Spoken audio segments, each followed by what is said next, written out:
I joined when I was a young man, really, pretty much fresh out of university. And as a result, I had really complex relationships with team members there who I then ended up kind of managing and coaching and leading. But I always used to fear that they still saw me as that young boy, really. And I found that more often, the more energy that I give, the more I need to then recoup in different ways later on. And a lot of the team that I used to work with used to feel really uncomfortable about making what they would call sales calls. And my challenge to them was often, well, why don't you just try and reframe that? Rather than calling somebody and saying, what can you do for me? What can I get from you? Just flip it around, always invert it and say, what can I offer you?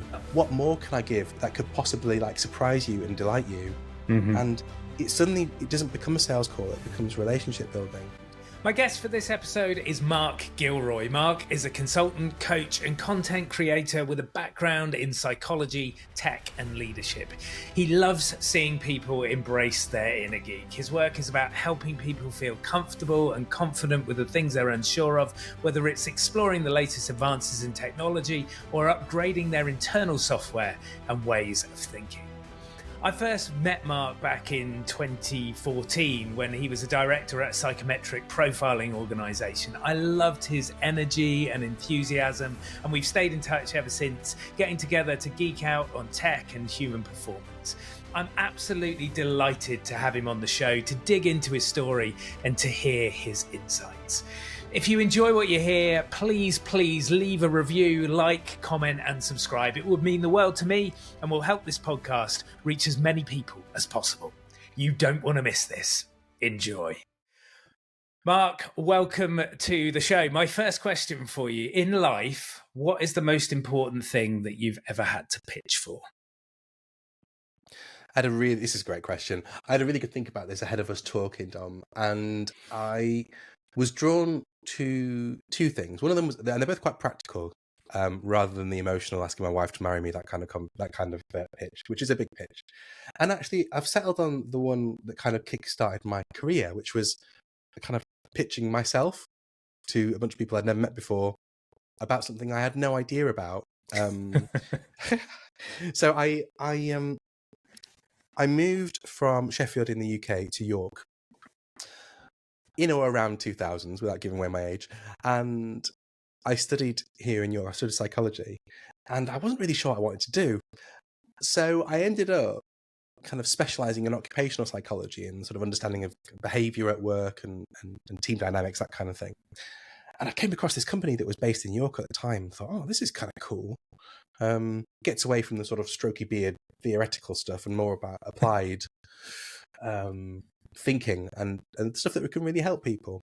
So I really liked it. And I thought, oh, they're based in York. That seems like too much of a coincidence.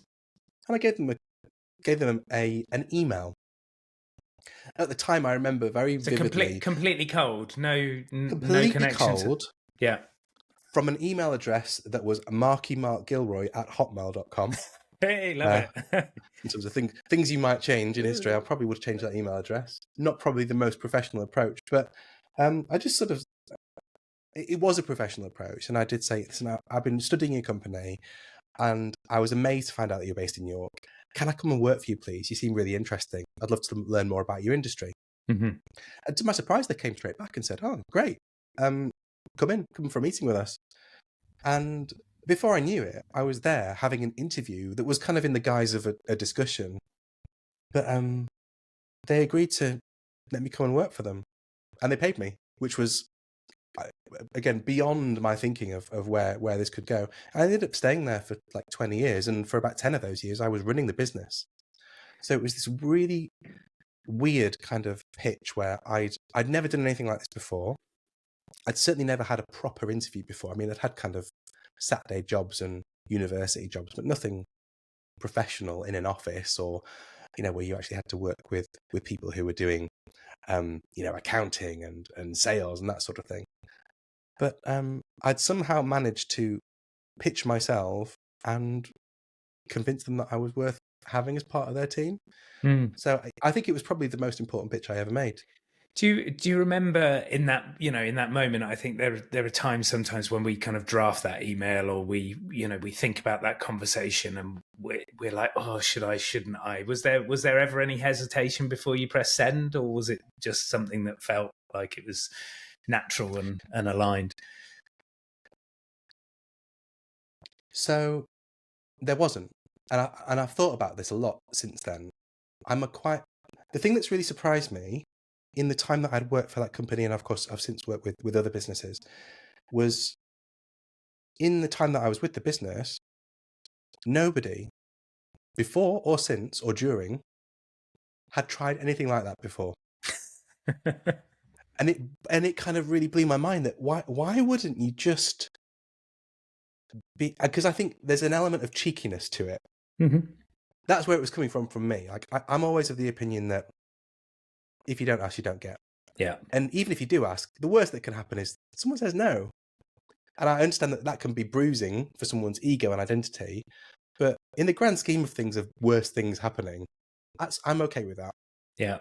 And I certainly was naive enough to be probably far more okay with that then than I am now. So yeah, I saw it as an act of cheekiness in asking that I don't think many people tend to carry with them when they're in that sort of pitching mode. That makes sense. I think it does. And I think what's really interesting about that is that there was no kind of expectation other than that initial, can I have a chat? Can we explore? And I can see parallels in my own life where, I've just said, like, I just want to be part of this. Will you just let me hang around the fringes? And then all of a sudden, like, you're in the middle of it and you've got responsibility and you're kind of an integral part of the team without even trying. And I love that kind of energy of just like, it's almost like service. I just want to give.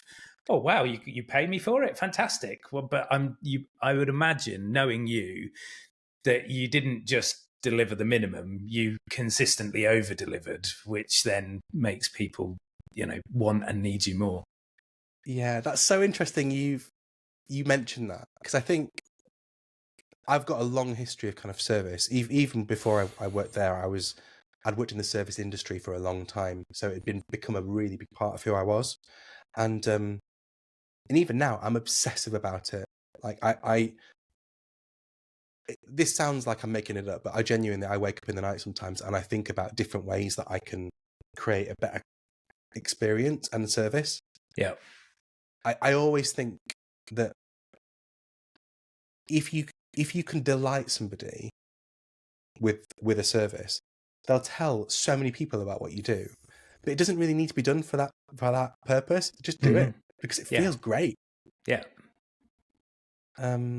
So yeah, I do. I'm really very obsessive about service, and I think that's probably a good thing in terms of sort of pitches and just getting into sales mode. Because I think people hear that word, I'm pitching or I'm in sales mode today, and it carries with it this kind of general ickiness and discomfort for a lot of people. Yeah, I know a lot of the team that I used to work with used to feel really uncomfortable about making what they would call sales calls. And my challenge to them was often, well, why don't you just try and reframe that? Think about how could you make that a service call rather than calling somebody and saying, what can you do for me? What can I get from you? Just flip it around, always invert it and say, what can I offer you? Can I offer you anything else? Yeah. What more can I give that could possibly like surprise you and delight you? And it doesn't become a sales call, it becomes relationship building. And people are always kind of caught off guard by that. Yeah. I'm always surprised by that. I'm still surprised by that. It's just about making every interaction that you have, pretty much, I think, in any communication, about your audience and not about you. So once it becomes about them, it's very difficult to kind of get caught up in your own rubbish because your focus is outside of you. And I think that's so important. So if that's the kind of pivotal, important pitch, is there one that got away? Is there anything that you look back on and go, God, that would have been really, not necessarily regret, but like, oh, I'd love to explore that or see where that went? Oh yeah, loads, loads. And I think I think often it's when I lost sight of that approach of this sort of pitching as an act of service, Yeah. and I'd slipped into that vein of, oh, I need to sell this person something. I need to have a really serious sales conversation. And that's not me at all. But also I'd found myself in positions, in situations like that, where I'd slipped into that mode because I realized that the thing I was selling, I wasn't 100% behind. Right. And the combination of those things, people can pick up on that like from 20 yards. Yeah. Because I think the psychology of that environment is really complex. I think if you're in that mode and you feel like you've got to sell something to somebody and there's loads riding on it, it's more than just about business and the transaction of a sell. It's about kind of your identity and the loss of control and all of the things that get kind of wound together in that. And from the other person's perspective, there's a discomfort from their side because people know when they're being sold to. We've got pretty good radars for that sort of thing, and people get very uncomfortable about it. I was at a conference the other week and I was kind of walking around talking to some of the exhibitors, and it's such a horrible job because people kind of treat it, it's like on the TV show Gladiators, it's like the gauntlet. People kind of run past them, trying not to make eye contact because they know that there's somebody waiting to shove a pencil in their face or a free mug. And you go, oh my gosh, how have we created this environment where no one in that situation is winning? Yeah. You have to kind of break down what's going on under the surface there. It's weird, these kind of rehearsed sociological models that we've put in place where you say, I'm going to sell to you, I'm going to either listen or I'm going to pretend to listen, and then look for the earliest possible excuse to say, to get away. Actually, no, that's not for me. Can I think about that? Or I'll call you back tomorrow. I've got a meeting coming up. And it's just that, why are we doing that? Let's just break some of those patterns down because they're not helpful. No. It's interesting. I think I'd love to dig into some of that kind of sales psychology maybe a little bit later on. You are a self-professed geek. I hope you don't mind me saying that. I think you've even got merch to back it up. You've led teams and organizations. You've got this kind of amazing portfolio career. And in the last few years, you've become a YouTuber who's amassed like millions of views. So that's an amazing journey. But what is your story? Like as a kid, what did you want to be when you grew up?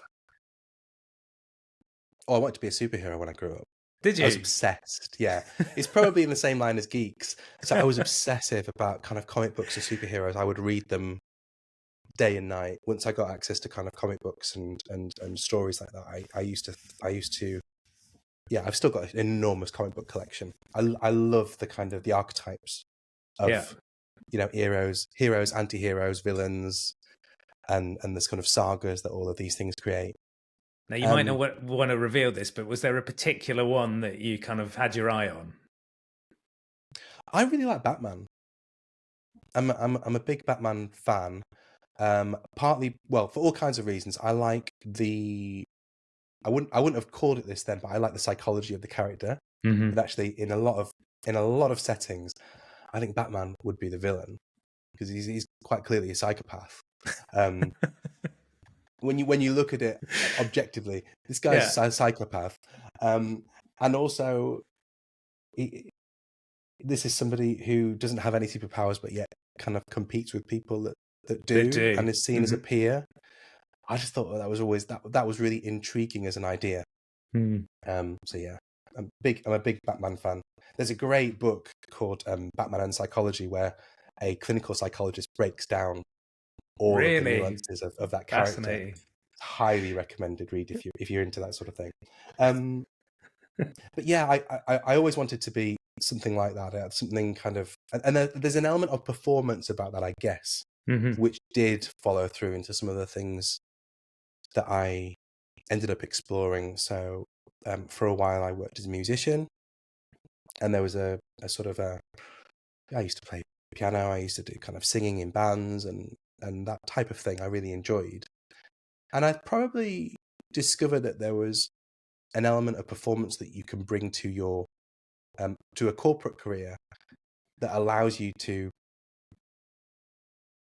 step into different shoes and project kind of confidence and presence, all the things that you talk about in your book and in your work, Tom. But I definitely was experimenting with that in my kind of early career, of just sort of figuring out who you wanted to be when you put on at the time I was wearing sort of suits and shirts and ties. It seems a bit ridiculous now, doesn't it?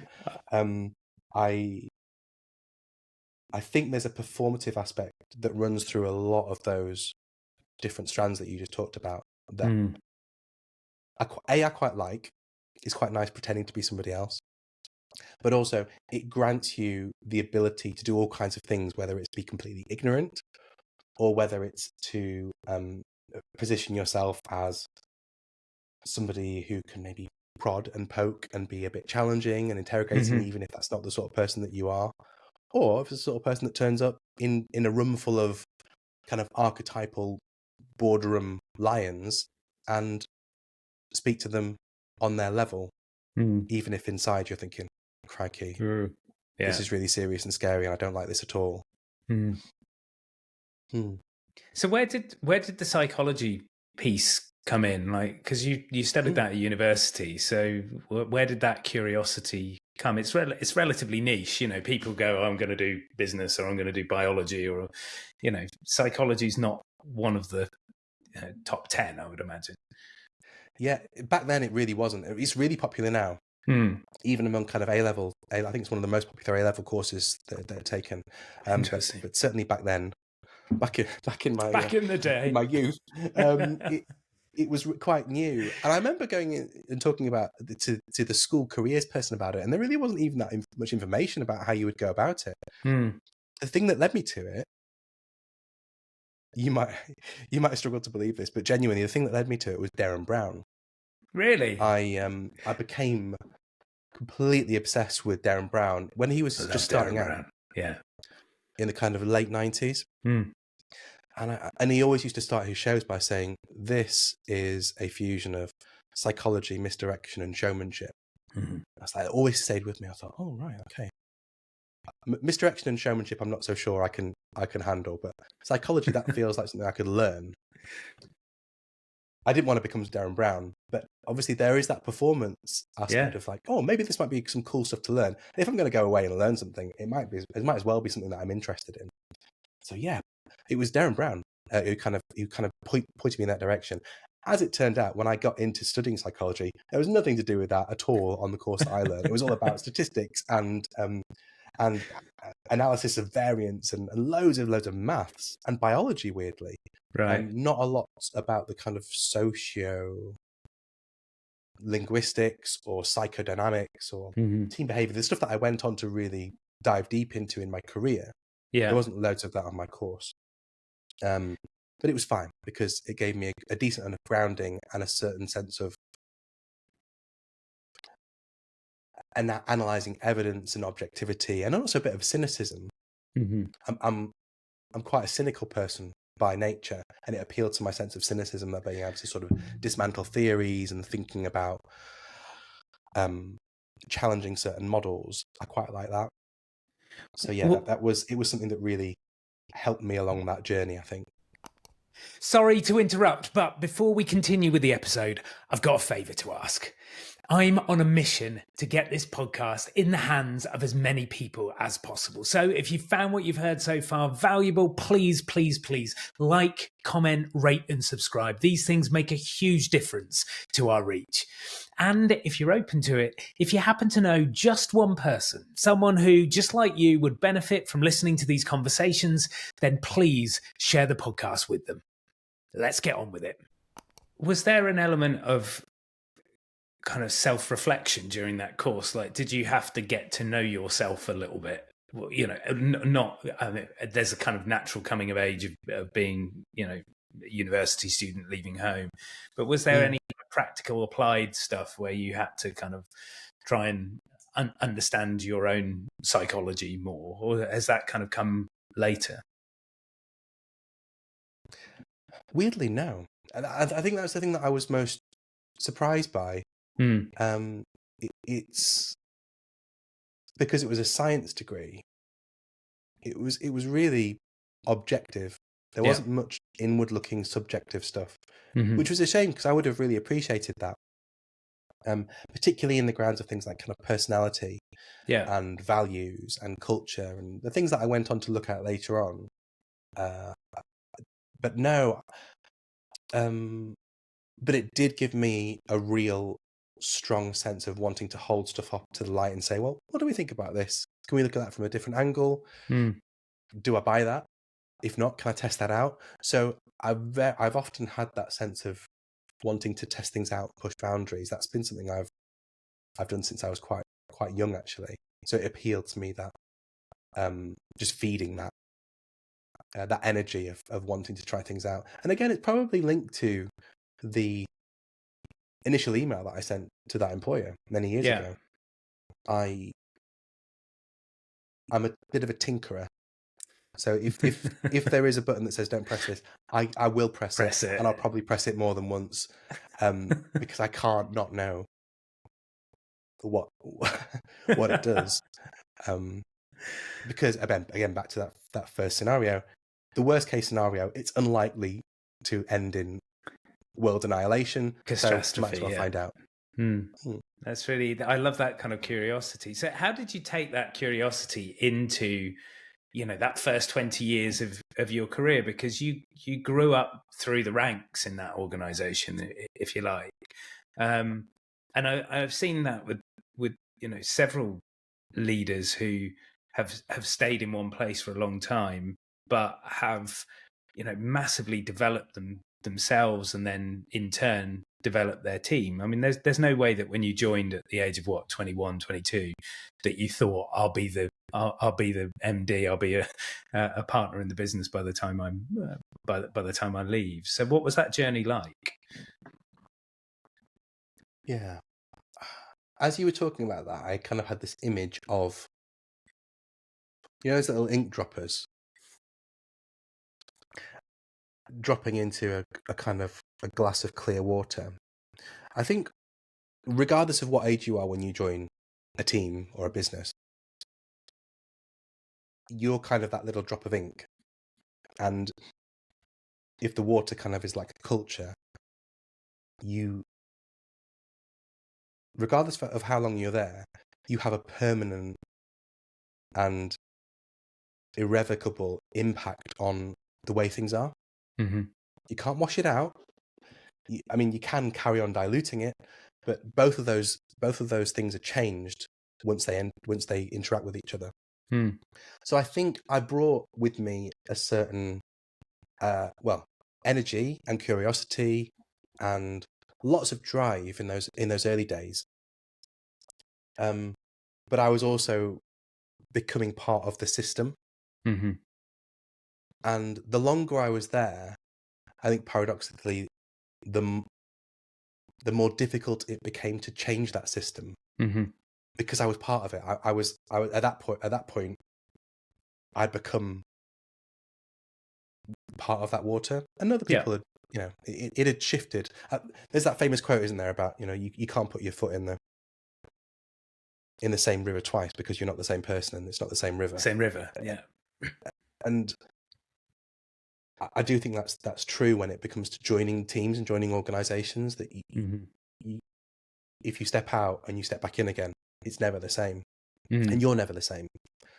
So yeah, I joined when I was a young man, really, pretty much fresh out of university, and as a result I had really complex relationships with team members there, who I then ended up kind of managing and coaching and leading. But I always used to fear that they still saw me as that young boy, really, who used to come and go on staff nights out, and it was a really complex thing to kind of navigate that sense of growing up together, because the dynamics are really difficult to shift when you go from somebody maybe working from somebody who used to manage you and have loads of control and influence in the way that you worked, to flipping all of that around. Yeah. Not a lot of people experience that, and it's a really complex thing to just have to navigate. So I don't know if that answers your question. Yeah, it does. I mean, it's interesting because as well, the aim of the organization was to help leaders and teams and understand those team dynamics. So you've got this kind of meta thing going on, that you are a team yourselves, talking about how to be successful teams to other teams. So they're like, the stakes are pretty high in that environment, and your knowledge of each other must have been, actually, by nature of the work that you're doing, much higher than the average team's knowledge of each other, which is, on the one hand, fantastic, and the other hand presents a really kind of interesting tension. I'm curious, in terms of leadership and communicating and pitching change and vision and values, like how did you develop those skills? Because they're not something that, I don't believe they're something that we're born with. So what was your kind of journey into leadership, the kind of mechanics of doing that? Yeah. Again, for the same reasons, it was really complex, because I think if you just join a company fresh and you get given a label that says you are the leader of this team, or you are the VP of this division, you can come and be whatever version of yourself you want to be, and everyone would probably just accept it because they've never met you before. They've got no previous context to go on. Context is everything. Context kind of shapes meaning. So in this situation, actually, I tried, it was a bit like putting on different clothes and different outfits from a psychological perspective. I tried leveling up the things that I was wearing, almost like a kind of like business armor. Yeah. To see, does this fit? Do you want this from me? Is this the sort of person you want me to be? And actually, there was a point where I became quite distant. I distanced myself from a lot of the team because I felt that maybe that's what they needed from me. And maybe that's what I needed in that situation, is not to feel so close to them that they saw me differently. And of course, that fell apart really quickly because they'd known me for years. Mark, what are you I was doing? getting feedback about it, saying, what are you up to? What are you doing? What's that about? Why did you say it like that? Or why did you behave in that way in that meeting? And after a while, I realized that actually it was just kind of, it was assumptions that I'd made about what they needed from me and who I needed to be in that space. And once I'd let all of that go, I was able to just kind of lean a bit more into being my true professional self. And everything just kind of slotted into place then. And I think in the years that have passed, I've leant even further into that and gone, I think life can be so serious, but that's a choice that people make, especially in the kind of corporate world. I spent lots of time working with kind of boards and C-suite level, and it's amazing how many sort of layers of seriousness people put in front of them. And it's just a bit like me with those, buying a nicer suit or suit. Yeah. It's all of this stuff that we wear around us to try and make ourselves feel authentic and credible. Whereas actually all of that stuff comes from other people based on your actions, not necessarily about what you wear. I think it's really interesting that you talk about that in a professional context. But as I listen to you, I'm kind of thinking about that in a personal context as well, because, there'll be many people listening to this podcast that maybe are, in the business world, but they're also looking to, as we all are, change aspects of themselves, develop themselves. And it is that kind of thing of like trying things on for size and it all feeling a little bit awkward. And often we reach for the external stuff and we don't think about the internal stuff. And as an actor, there was always the kind of tension between is the character the costume, or am I the character?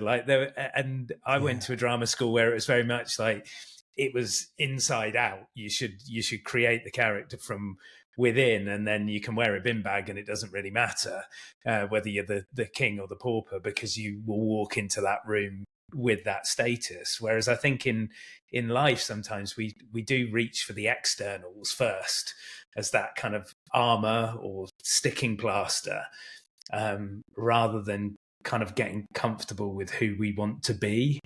And I love that idea of, you know, it being fun. Why can't I be the leader of a really, you know, important organization doing brilliant work in the world and enjoy doing it and be a nice person and, you know, spend time with my family and fascinating how we tie ourselves up in knots.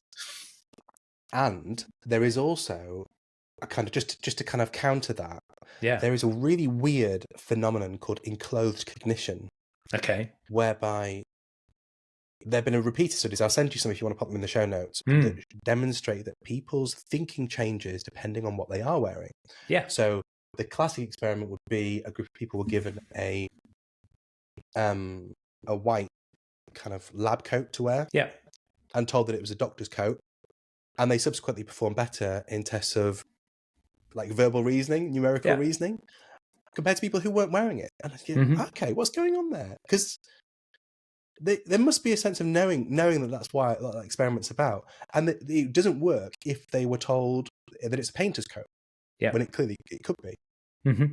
So there's some stuff about expectation that kind of filters into all of that. So if our expectations of ourselves are all the things that you've just described, you know, I'm a good person, I want to do my best, I'm going to start from the point that you can trust me, and we will work backwards from there. You don't need to bring anything else to that situation with me. Let's just try and work together, and we'll find an opportunity to make this work, whatever this is. Whereas if you've got somebody who's starting from the position of,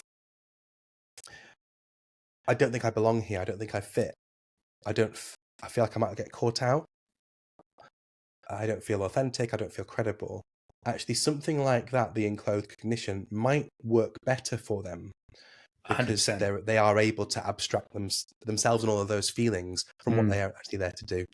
I mean, I completely relate. I had, when I was about 23, 24, and I started going into the kind of corporate training world, I went and spent like, at the time, it was like a serious amount of money for me. I think it was like 750 quid or something like that, having a tailor-made suit made with a blue pins.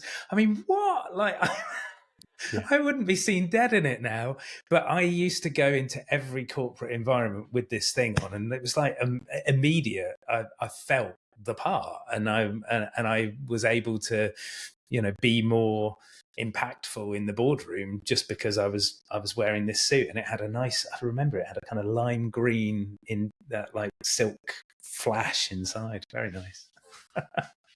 Yeah. What did it feel like when you put it on? Oh, I mean, yeah, I mean, all of those things change how you stand, how you carry yourself, and that feeling again, just, you know, psychologically of like, I have made an investment probably almost beyond my means to have this. Therefore, you know, the idea of like, I feel $1 million. I felt 750 quid as I walked in the room, which is really interesting. And throughout my career, I played around with all sorts of those little experiments, like, you know, carrying cash, carrying £500 in your pocket. Just always having, I don't anymore, but there was a period where like I was money scarcity. So what happens if you just walk around? It's an idea from Daniel Priestley, who's been on the podcast, carrying a decent amount of cash around with you, so that you could go, like, the psychology behind that was that you could walk into that shop and actually, I could buy that if I wanted it. I don't want it. But, interesting. Yeah, I love that idea. It's I've never tried that. I've never tried carrying cash, but yeah, it's weird, isn't it? It's this kind of dissonance between, you don't want to be the kind of person that would want to project that version of yourself because it might change who you are. But the room that I'm walking into, or the group of people that I'm walking into, might need this from me. So I'll go along with it anyway and see what happens. You must have had this all the time. Like I remember I was coaching someone a few years ago, and a little while into the coaching journey, I became quite uncomfortable with the direction it was heading, because what seemed to be happening was that they were saying, I need some help feeling more confident in front of senior audiences. Mm-hmm. And they were really confident. They knew their stuff. They had a really great kind of history of high performance, and they were an expert in their field. But for whatever reason, they were walking into rooms full of people labeled managers, and they just went to pieces.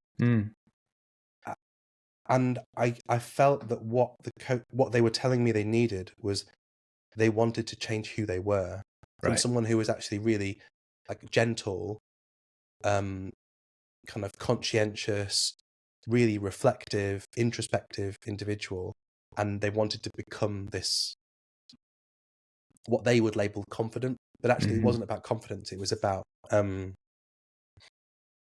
performance that looked like somebody who talked a lot. that was the kind of essence of it. Yeah.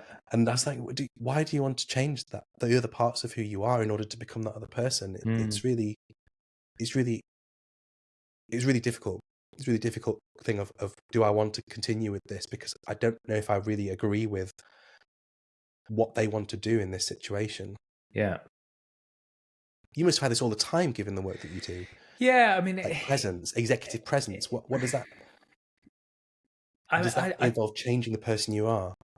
So I like to think about it as notes on a keyboard, and that, you know, most of us play especially in a work context, for some reason we kind of dumb it down and we play 3 or 4 notes, but we have, you know, at least a couple of octaves available to us. The version of us that has dinner with our family, the version of us that goes and watches our favorite sport, or, you know, moshes at the concert, and like we go, like, I'd never bring that person to work. And you go, well, why? That is part of who you are, and that range exists. So I see my work as giving people an opportunity to play more notes in more environments, rather than sticking to a particular lane.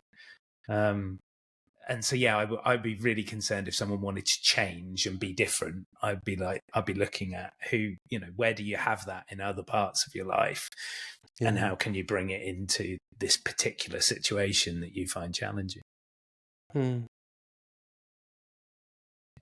Yeah, I like that. I love the idea of playing different notes, because you walk into certain rooms and you know that they want a particular rhythm from you. Yeah.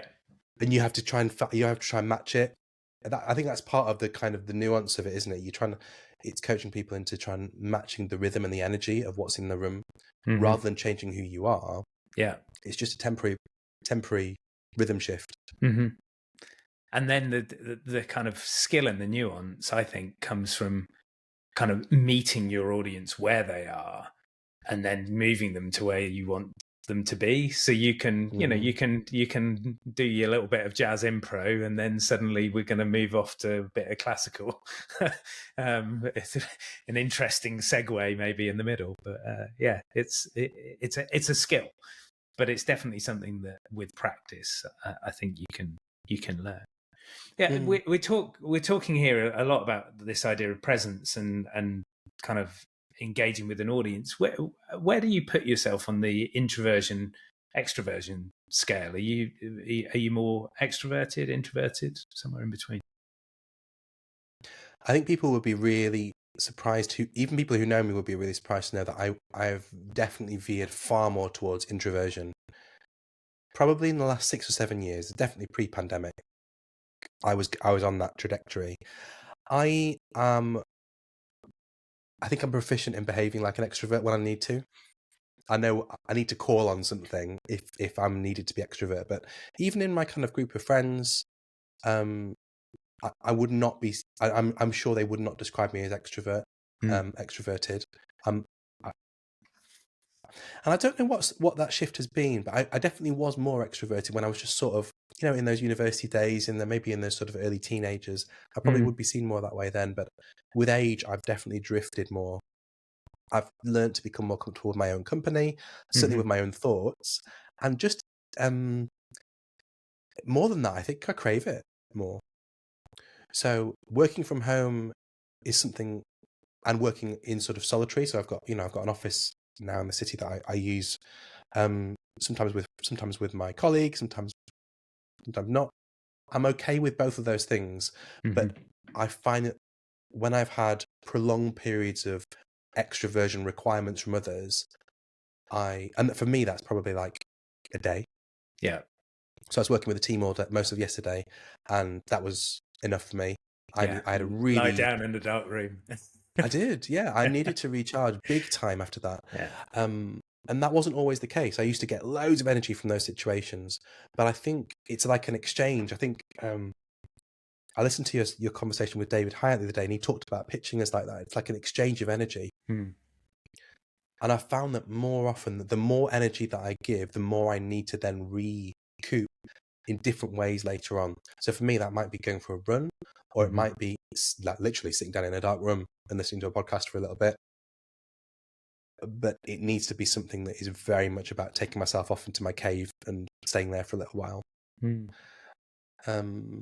don't know, does that surprise you? Because we've known each other for a while now. It doesn't, because I feel very similarly in as much as that my job requires me to be leading the energy in a room, but that's not my natural default at all. And I see your reflective qualities when we when we meet and speak, and I think it's interesting because people make that assumption that you are the life and soul of the party. It's like, no, I'm the guy in the corner looking at his phone, just kind of thinking, God, when will I get some downtime? Is there a phenomenon of change? Because that's interesting that you say you probably were more extroverted when you were younger, and I suppose that there might be parallels there for me too. But when you're working with the psychometric tools and looking at people's preferences, do you see a shift over time? Yeah, and it is that shift. It's extroversion to introversion is a classic one. Is it? That happens with age. And you could suggest, there are lots of reasons why that might happen. But I think there probably is an element of becoming more comfortable in your own skin, I think. And also comfortable with the solitary. I think even in a conversation, I think in our early years, there is a societal expectation that says you need to be part of the group, you need to be part of the tribe, contribute, be noticed. And for some people, that looks like talking a lot and being really participative when it comes to group discussions, and almost that kind of, I always think about like Labradors, that sort of really, oh yes, love me, yeah, love me, pat me, let's go for a walk. And I was absolutely that person. I was a full-blown Labrador puppy who wanted so much to be liked, and I care so much less about that now. I do. It does bother me if people don't like me, or if I get some feedback that I haven't quite landed right with people. But it doesn't hurt me like it would have done when I was in my kind of 20s. That's interesting. So how have you taken as an introvert to becoming a YouTuber and putting yourself out there for all in sundry to critique? The haters are going to hate, the lovers are going to love. So what's that process been like? Like where did it even start? What inspired you to make that first video? It's like 3 years ago, wasn't it? It was about 3 years ago. At the time, so this is kind of pandemic year. Yeah, pretty much. At the time, the company that I was working for was already doing tons of work in the kind of webinar virtual conference space. So while everyone else was oh my gosh, we need to kind of transport all of our classroom stuff to virtual. We were like, yeah, we've been doing that for years. It's cool. We'll just do that. I was thinking, well, what's next? So we were then started looking at building kind of e-learning and really good, capable, engaging e-learning content from scratch, having never done anything like it, or having participated in ones that were really dry and horrible and that you would never want to get involved with. We've all been on those. We're just like click, get me out of here quickly, get me my certificate. So I said to the team, right, you guys go away and write the content. I'll go away and figure out the technicalities of how you would do this. Again, back to the curiosity about, all right, I'm going to go and press some buttons here and figure out what they do, what looks good, what doesn't look good. So I kind of spent a lot of time that year doing a bit of a crash course in like audio design and lighting and editing. And rather than practice on the thing that we were going to be selling for a pretty high ticket price, I thought I'll just set up a YouTube account and that'll be a really nice, safe, potentially anonymous space just to play in. And so I did. And I thought, again, I'll do it based on things that I like. So I think the initial start of the channel was very loosely around sort of psychology and tech and productivity. But in the years that followed, it's kind of narrowed into more of a tech-focused channel, which is fine. And I never stopped doing it because it just kept growing and growing and growing. And I realized how much I enjoyed the creative process of being able to make a thing and put it out into the world. The hitting the publish button was something I'd not really done before. Interesting. But I love it.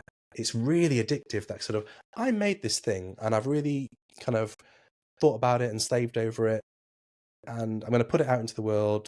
And if no one notices it, I don't really care because I'm getting loads of intrinsic value from it. Because I know that each time I put out a new video, I've learned something new and each video is like a teeny tiny bit better than the last one. And that sense of development that you can see is unlike anything else that I've ever tried. So yeah, it was an accident that I thought I'd always stop, but now has become a little business of its own right. So yeah, I started off treating it as play, and it kind of is like play still, but it is also a business. Yeah. So I apply a lot of my business thinking to it now, in terms of thinking about strategy and promotion and branding and pitching as well. So I do a lot of work with brands too.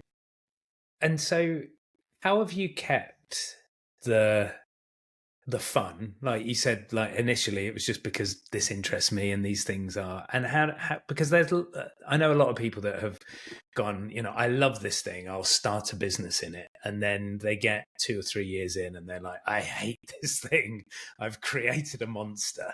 So like how have you kept the fun and grown the reach, the impact, the relationships? It's weird actually. I think I lost the fun after a little while,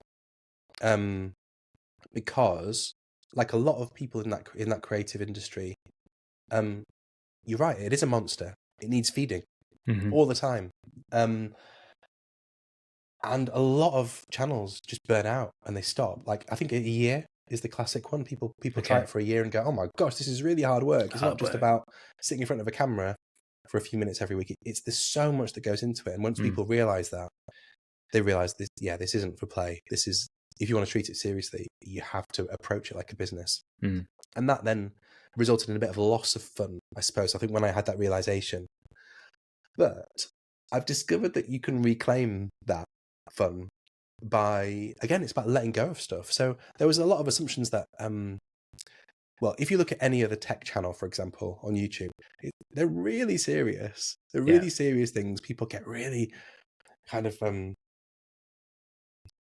don't know, maybe quite dry when it comes to talking about things that are supposed to bring you a bit of fun.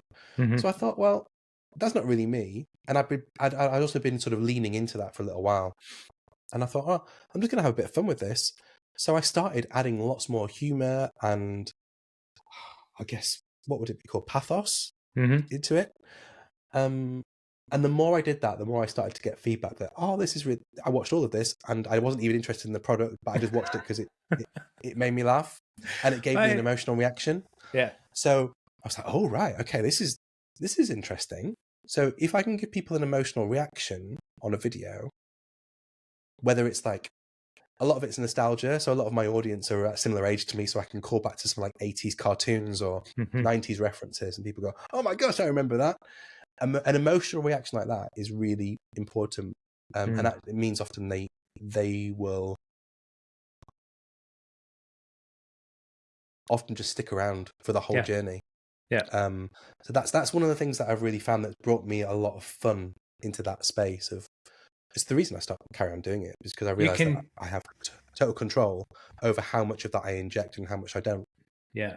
And you can see that. I spent nearly 20 minutes watching you eat Maltesers to talk about productivity, and it was it was ludicrous and brilliant at the same time, and completely gripping. So, like, you are a natural, or you appear to be a natural storyteller, but have you had to learn that skill? Like, who are your kind of teachers, idols, gurus in that space?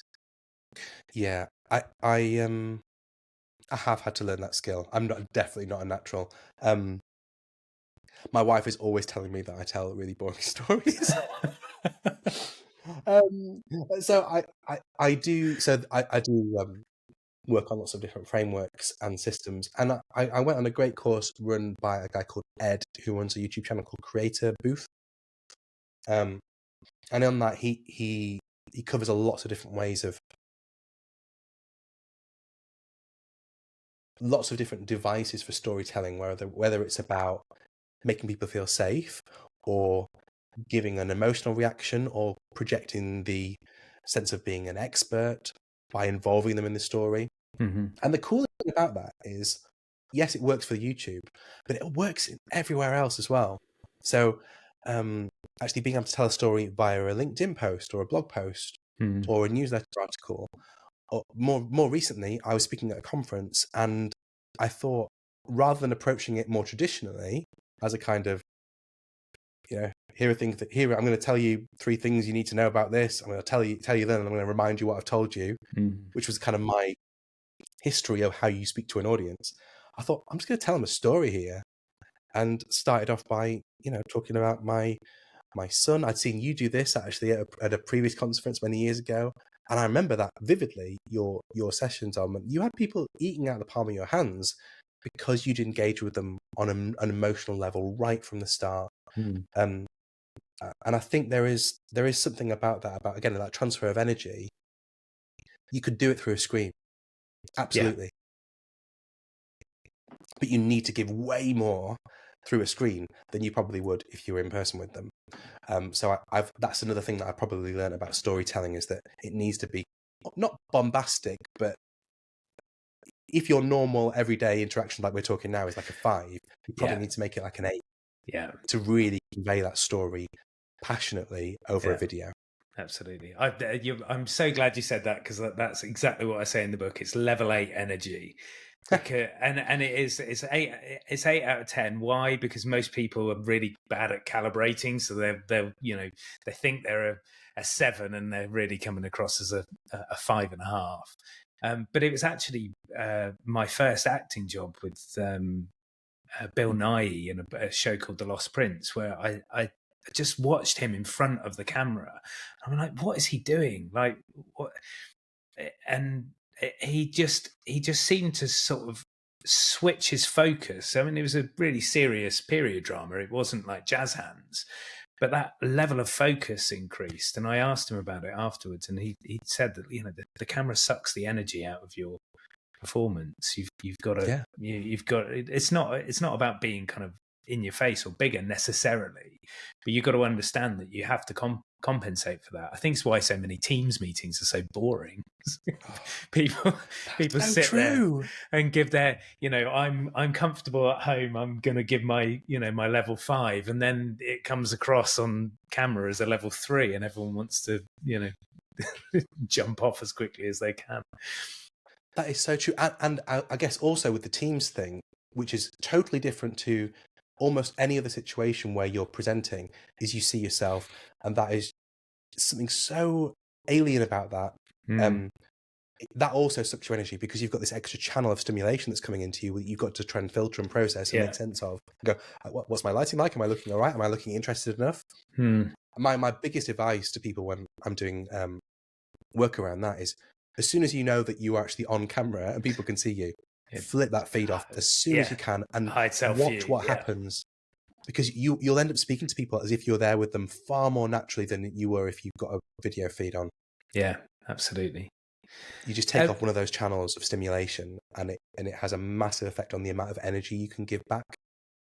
It does completely, and I think we really underestimate how much in this virtual environment we are kind of dual processing and not really present with the people that we're meant to be present with, because there's mobile phones and iPads and notifications dinging on a second screen, and it's like, no, what if I spent like 20% more energy, but it gave me 50% more time back because I was more focused and more engaged.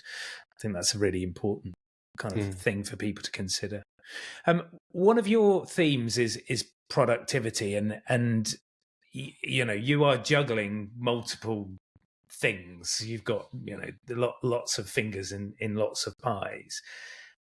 How do you work on balancing those different roles? Like, is it time boxing? Like, how do you avoid procrastination, distraction, all of that stuff? So I don't use time boxing. I tried it and I found it stressed me out. The same with really detailed, deep kind of to-do lists. Like, you can go really overboard with like project management systems and all of those things. I'm actually a big advocate. Well, the video that you talked about a little while ago where I ate loads of Maltesers, I ate a lot of Maltesers recording that video, by the way.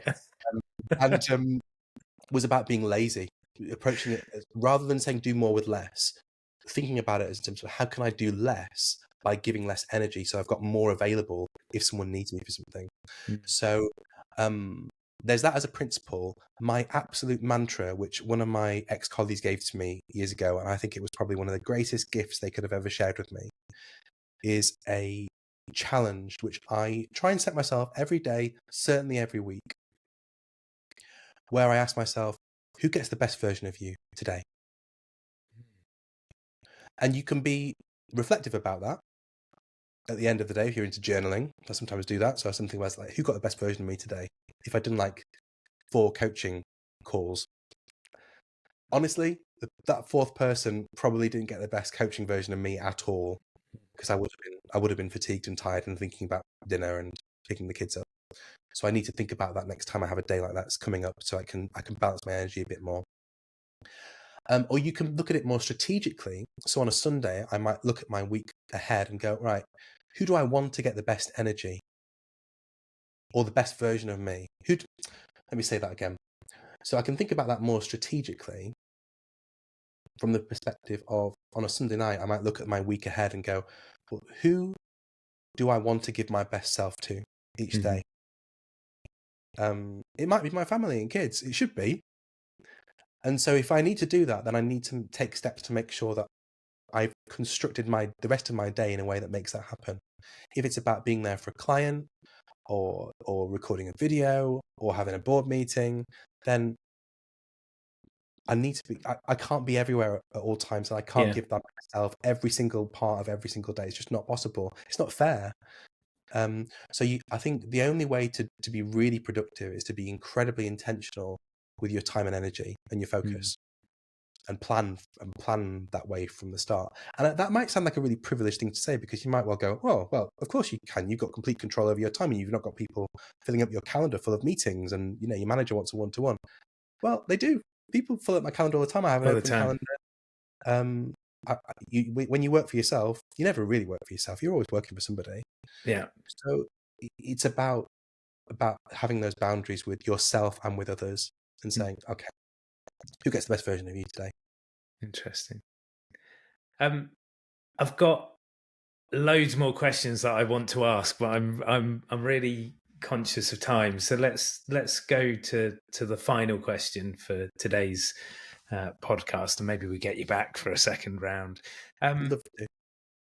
If you could go back and give one piece of advice to your kind of younger self, that young man that went to the careers office and spoke to the person that didn't really know very much about psychology, what would you say to them?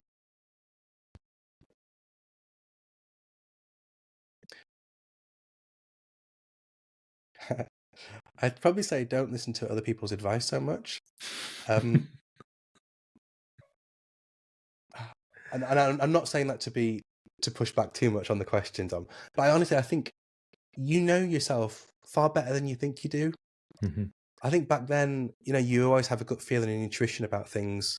When you're putting yourself in a situation that's not okay, and maybe either you're out of your depth or you're in your depth and you're absolutely where you should be at the time. And I think probably the best thing is probably just don't listen to other people telling you that you're either not good enough or you're not appropriate, or that you've done the best job in the world. Look inward and ask yourself, what do you want? How did you feel about that? I wish I'd done that way more when I was younger. That sort of reflective practice and journaling. I think there's so much that goes on kind of subconsciously that you couldn't unlock by just getting rid of what other people think about you or what other people think they've got to give you. Yeah. So, yeah, I've also had some terrible advice. I remember once somebody sat me down and said to me, "Listen, Mark, the thing about leadership is never apologize, never explain." I was like, "Oh, okay, yeah, great. So I don't need to apologize about anything." And then I look back at it and go, "Oh my gosh, what an awful thing to advise a young manager to do. Yeah. What a toxic thing to suggest to somebody." So yeah, maybe I've just been given lots of bad advice, but my advice would be just don't listen too much to people's advice. Trust yourself. I love that. Mark, thank you so much for joining me on the podcast. Thanks, Tom.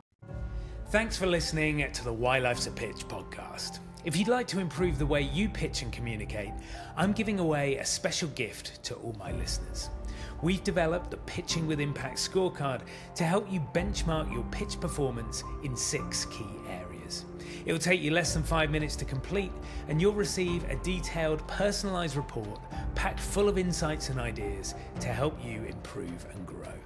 Just head over to dominiccolenso.com/scorecard to get started.